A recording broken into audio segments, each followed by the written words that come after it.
The story of Kenneka Jenkins was about 4 years ago. A 19-year-old girl went to a party and never made it home from that party. A search ensued for her and it became a national story. They shortly found her dead inside of the freezer in the hotel where the party was.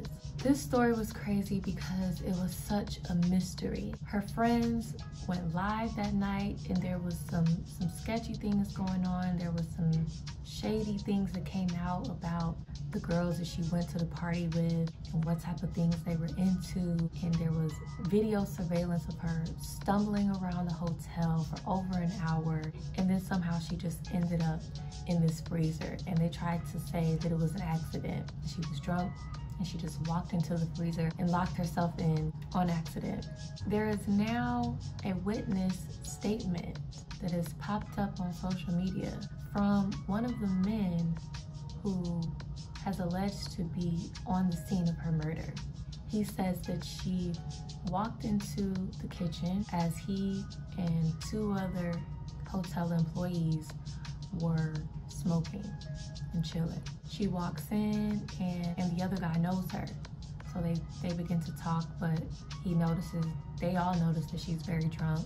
Then he begins to try to have sex with her. After he starts having sex with her, the other guy also has sex with her.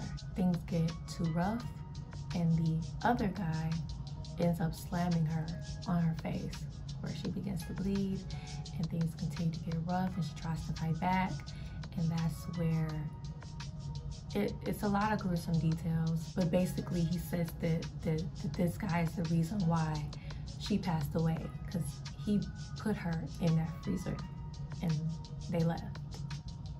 Something never was right about this story, and I think we all knew that. The girl who she was with, we found out that she had a connect at the hotel. These guys who work at the hotel, they all know each other.